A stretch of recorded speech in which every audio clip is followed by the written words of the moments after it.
So I just went on a pretty big rabbit hole figuring out how dopamine works. I watched a video by this, literally his channel name is this, period, on dopamine, but it was a little confusing because it's made in a very shoddy way, but no discredit to him, he makes good videos.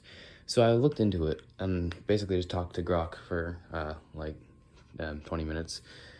And it's pretty complicated, but I'll break it down. So, dopamine is released when you sense a reward. For instance, cupcake over there. You see it and go, sugar. And your brain likes sugar because it's a quick energy source. That's why sugar tastes good. So it goes, ooh, quick survival over there. And then it tells your brain to make dopamine. And then, well, everything, your brain tells your brain to do things. It's kind of weird. It's all the way it's wired.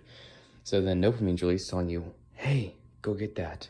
So dopamine's basically the drive and telling you the drive was good. It's kind of just overall released when it comes to, the task being completed or you want the task to be completed. So it goes, hey, okay, there's dopamine and there's a reward. So I think that means do it. Okay, so it walks over to the cupcake and takes it.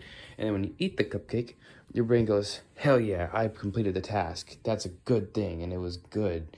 So that's a good thing. So dopamine's released. It's a little weird how it works as both a thing that makes you feel good after completing a task and it drives you to complete the task. It's really strange. Next, opioids, sensory stuff like good taste and good sound and good smells. Basically, your brain goes, oh, look, that was good. So that's pretty much all there is. Positive stimulus makes your brain release opioids and also acts in pain killing and a couple other things. Opioids are a little weird too. It's all really weird, honestly. But basically just positive stimulus is opioids. Serotonin, that has to do with your general mood. So if you're in a good situation, like in a relaxing environment, serotonin's released and it makes you go, ah. So it's basically your brain making your brain feel good. It's telling you, yep, this feels good. This is good. We're good. Yep, good.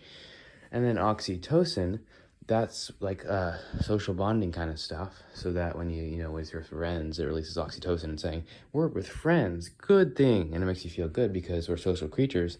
And being social is a large part of life, which is why loneliness is a bad thing. And then endocannabinoids, those basically just amplify good feelings. So it's like, sugar.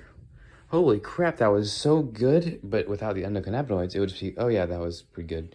And then you have the prediction error thing, like error, I forgot what it's called, where like if it's better or even matches your expectation, it amplifies that.